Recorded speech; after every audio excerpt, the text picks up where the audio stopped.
Welcome to another Open Gate Facebook and YouTube show special. This time we have Philip Ainsworth Lee, a young man who loves horses. When I say love horses, he loves horses, and his working ethics shows that.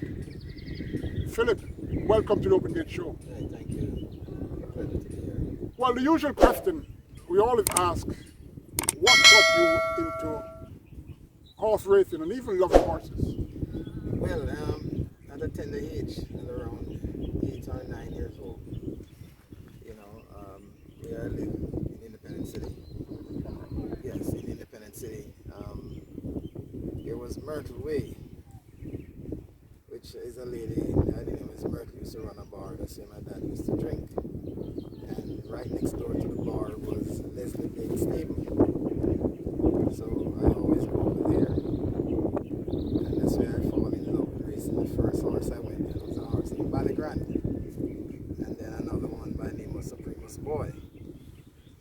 After getting to love it, I actually meet Andrew Ramjeet, because we were neighbors on Cornwall Avenue in Independent City. And Andrew's brother was a jockey, which is Derek Ramjeet. And as Nari, let me just say Nari instead of Andrew, because everybody knows as Nari. So Nari took me over by Harry Jagai's stable. And he was the first person to take me to Caymanas Park. And first horse I went on over Caymanas Park was a horse named Battle Song. That was the first battle song. You have a battle song too, but battle song used to train by Harry Jagai and a group by the name of Ugolu used to rule that horse. So that's when I know that I have a passion and a love for it. That was around 1975. So you came in as a jockey. You wanted to be a jockey. Likewise, almost every groom and and most trainers. Yes. Because at that time, if you tell me I was going to be a trainer, I would tell you that, I would say that you're lying, The love for horses, and at your stage, starting to work, do some exercise work aboard them. I'm sure there's a point in time when you realize that you're going to have weight problems and you have to go in a different route in the industry. Yes, I knew that, and additional to that, my dad was a cop, he was a policeman. I didn't like the horse racing thing at all. So, after dealing with that, knowing that I'm going to have weight problems, then my dad was behind me, not liking it. I said, you know what, let me go back and continue going back to school. You were a senior supervisor at the U.S. Embassy, and really a job that is coveted. I remember seeing you there, with your armory and your attire. Yes. Well, we're talking horse racing. We don't want to know much about that. But what made you at that point change from that good job to horse racing, which is very tedious? I know you love horses, but tell us about that. Well, all right. Before you saw me at the embassy, as I told you, I went back to school. Actually, when I left school, I went into JDF. I was a soldier also. Wow! And the embassy was hiring ex-soldiers, only ex-soldiers or ex-policemen. This was a US-based company by the name of Intercon. So, actually, went in, since I had the security background behind me, I went in, they didn't take me, they took me without any problems, when I went away, I got the opportunity to went away overseas, and I did a couple of other security jobs, like Brinks, working at the Brinks company, a jockey, ex-jockey, or I should say still a jockey, Gary Santos, forced me to get back into racing. He said, you are overseas, it's much easier to obtain your license overseas, so why not? And I went to Calden, and with the help of Keith McBean, which was a jockey here also, he was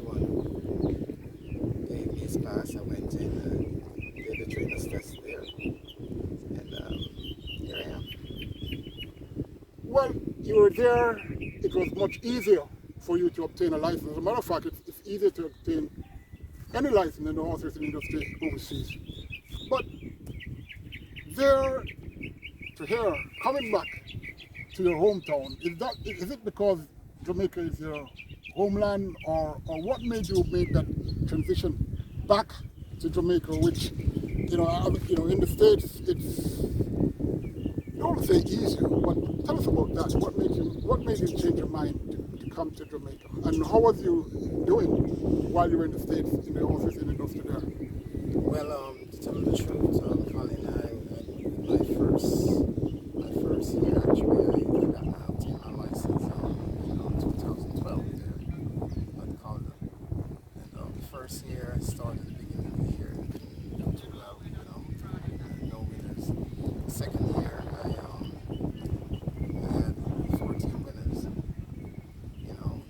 Was saying that's not enough, and some ex-Jamaican trainers like Oliver and Suki said to me, Mr. Lee, for you to come here and win 12 races, you are winning a lot for a year. Sure. Because you have trainers who haven't won a race for 5 years.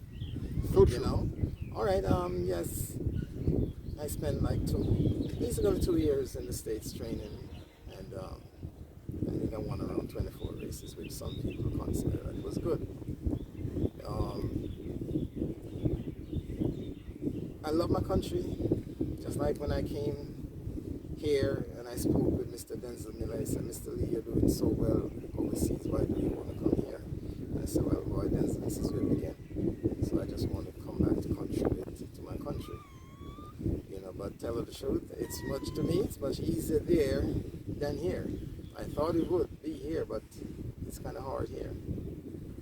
Your love for racing, it shows, how hard you work. You're very easy to approach. You're very, well, you're a workaholic, and you were admired for being such.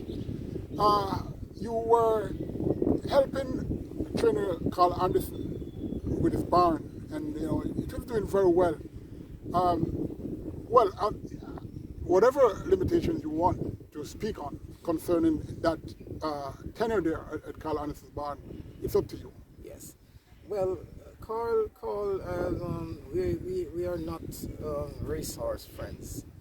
We were friends before. I've known Carl before he decided to go and racing, because we are like neighboring where we live close. He was on Passage 4 in the city. Carl is a great guy, and for the time I spend around him, I appreciate, what I've known, what I've learned. It gives me also the opportunity to deal with different kinds of horses, different problems, and it opens and builds me up to deal that I can deal with 20 or 30 horses. So I appreciate the opportunity that he gives me to be in charge of over 20 horses, 20 something horses. I'm going to put this in perspective. In yesteryears, horses were stronger, they run faster to me, and they are more durable. The reason being, in those times, there was a lot of patience. Everybody, the horsemen, the patience was very high. Yes. Supreme Franchise Racing Entertainment Limited took over horse racing. And, the Jamaican culture, they love things to happen fast.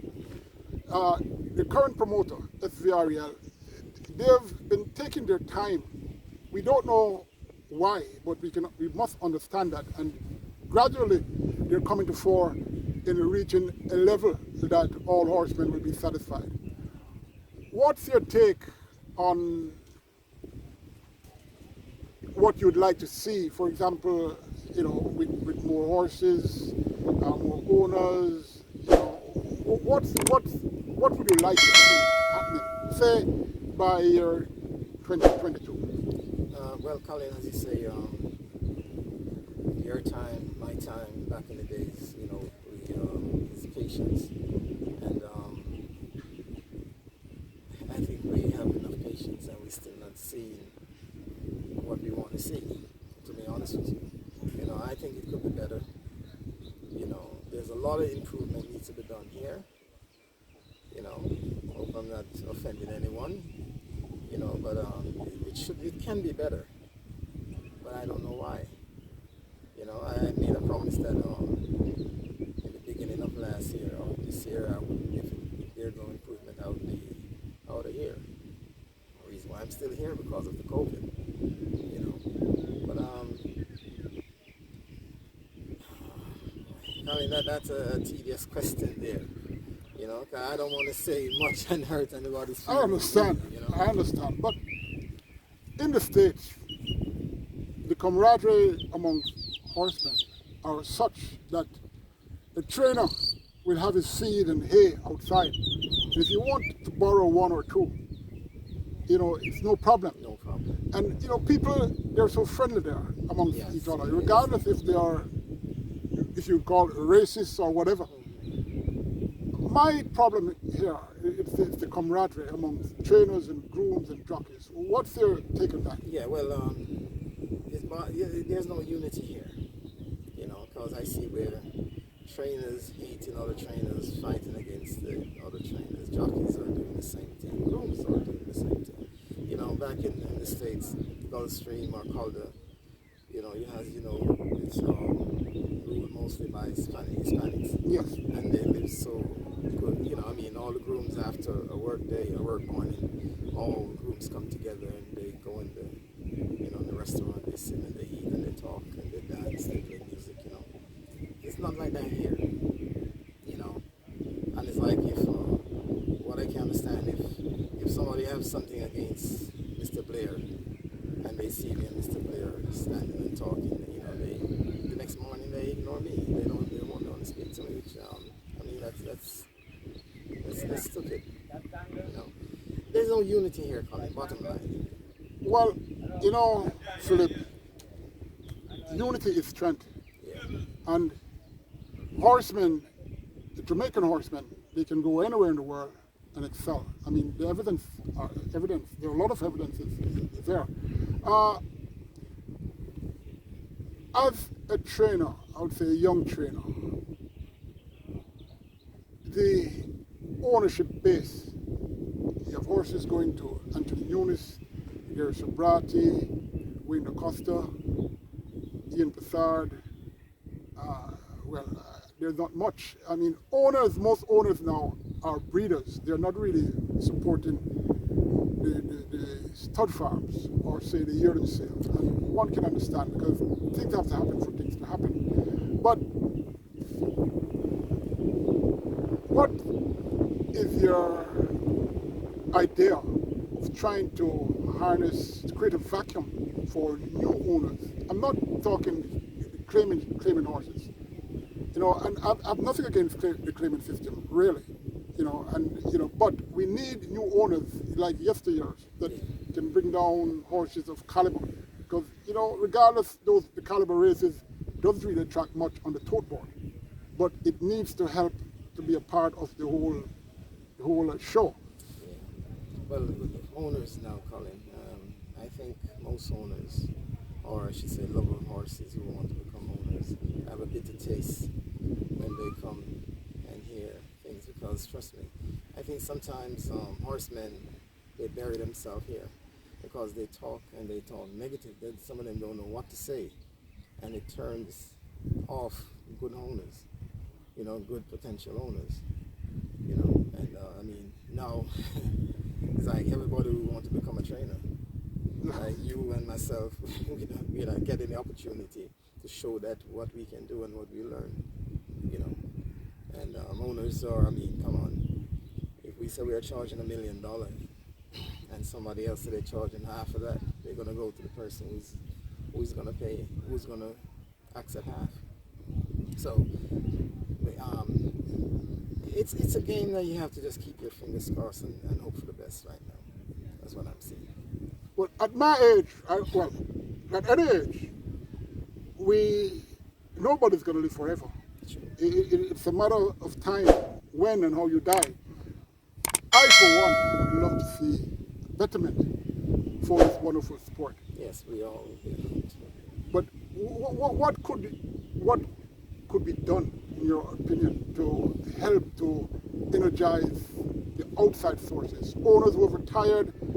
When I say retired, away from racing because they can't take it anymore not because of because of one thing, they're not comfortable in the atmosphere. What idea could you propose?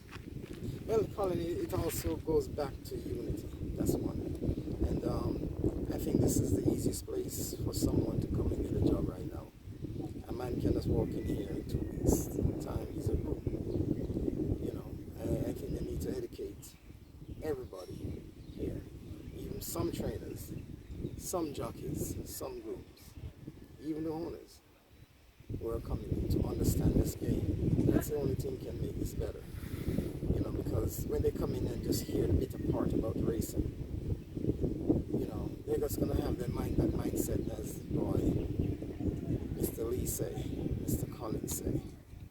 You know, it's not like first time when a owner would come in, find a trainer, and the only time you see that owner is on a payday, a Friday or a Sunday when they want to come and look at these animals. Now you have owners on your back like 5 days a week. You know, so in terms of change, the industry changing, it's a long way to go. It's getting worse instead of better.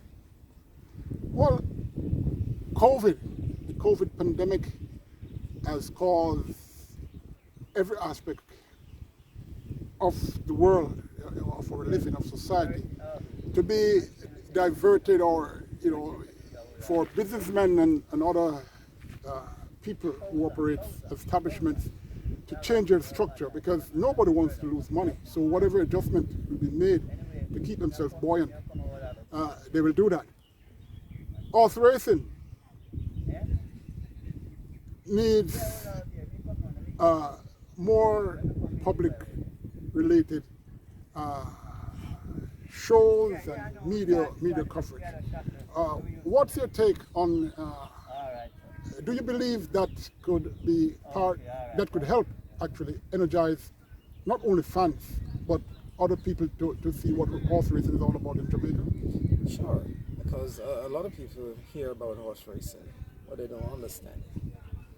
You understand? Because it's not a poor man game either. You know, because horses are not cheap to take care of. Because if you want the best performance out of your horse, you have to take care of them. You know, you have to look on yourself and treat the horse just like how you treat yourself. So for people, I say you advertise and you educate the people out there who look in the game and want to come into the game. I mean, Colin, it's hard. You know, because as I said, we may say one thing, you know, we find a good owner and we say, listen, this is how the game, this is how it's set up. We've been here from the 70s. This is how it goes. And then they come across somebody else and they're going to contradict what we tell the good owners. And that's what down here, as they say, dog eat dog. You know. Well, it's not easy to manage a group of people, you know, especially in this time when everyone is seeing a way out or a way to be sustained, you know, sustaining their home and their family, etc. We have some very good riders here and some apprentices, but it's the norm, not only here, but in the outside world too. You have a promising looking, say, an apprentice, and then they go off at a tangent, you know, and just wither away.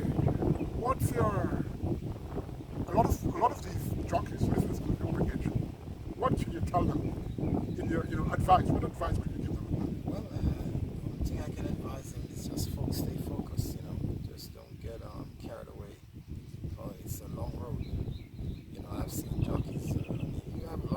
jockeys right now that, I mean, back in the past, they are still on the track, and at this time. And you can be up top one day, and the next day you're at the bottom. So you have to just hold your composure and stay focused,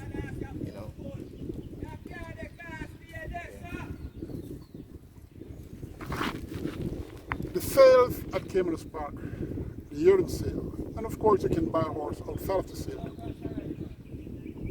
For a small trainer to have, say, a carrot at the end of the stick, what I mean is that, there can only be a dream for them to get a horse that is reasonable. For you, Philip, if things improve, are you confident that you will have owners, or owner too, that will get you into that atmosphere where you can go and select a horse and say, well, at least it has classic or become a top performer? Yes. I think, yes, I have a couple of owners right now that are interested to extend or get in the business, get deeper in the business.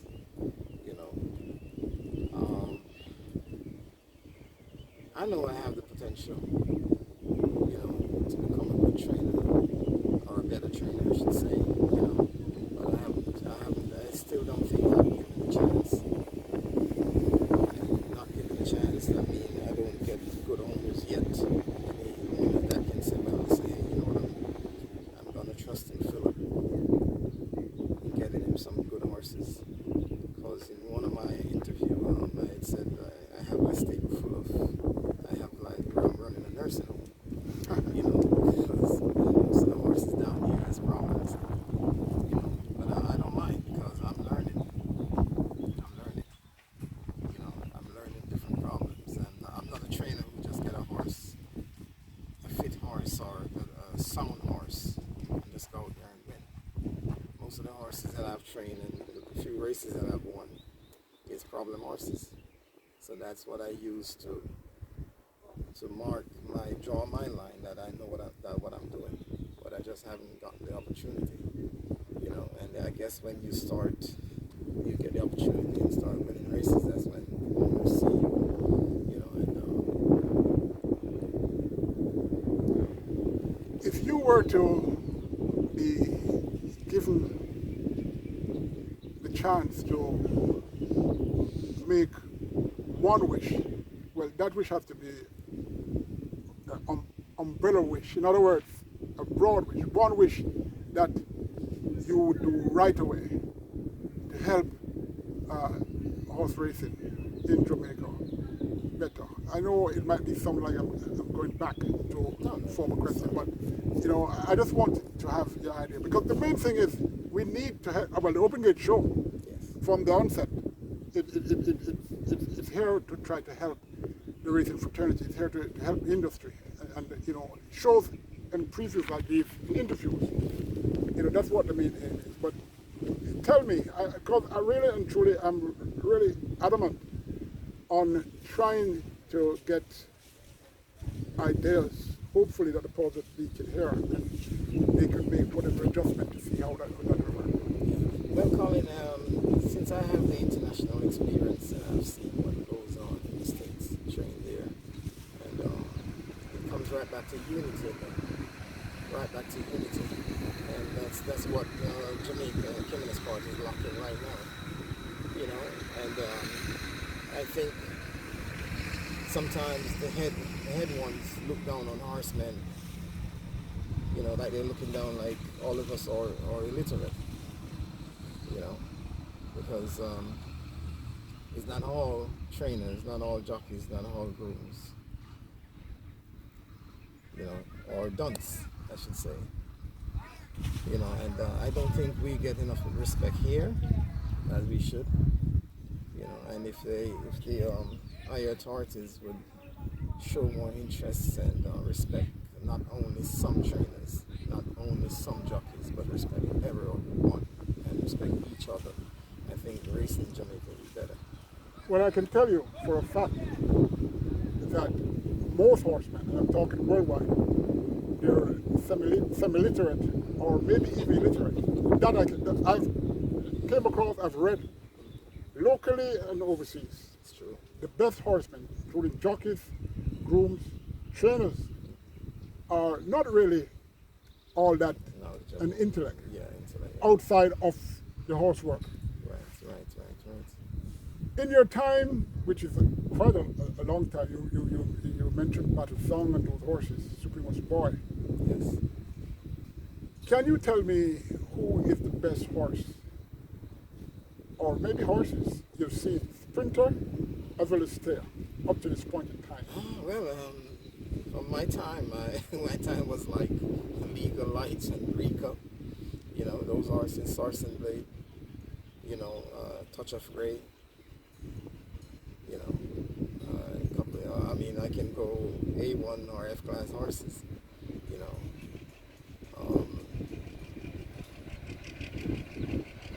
I don't want to go too much in I mean, all right. Let me say, bottom line, Mr. Fiani had some great horses. You know, like Kazashay, Elo Kuchulu, Heroes and Viceroy. You know, I was around Nigel Munis. You know, I spent a little time with Nigel Munis. I spent some time with Brendan Gonzalez. You know, I was also around Aston Kamak. You know, but the trainer that taught me, I mean, he wasn't a champion trainer, but he knows a lot, and I respect him, which is Ari Jagai.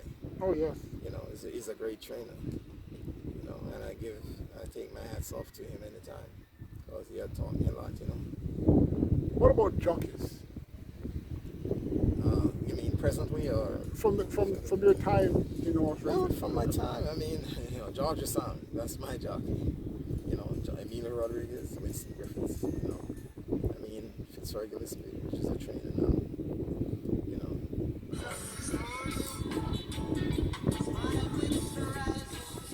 Racing then was much more competitive. Yes. More excitement. And of course, you know, the time has changed, so, you know, we can understand. Because you usually have the Perchapin Cup, the Gold Cup, the Appleton Bowl, all sort of races that harness a lot of races. I don't know if you can recall the race that Miracle Cure won with Emilio Rodriguez, as well as Lucky Old Sun Derby. Yes. And what other? There was a Rocket Rodriguez for Sydney once. Were you there then? No. Lucky Old Sun, yes. You know, Lucky Old Sun, yes. You know. Philip, there are so many other things that could be asked.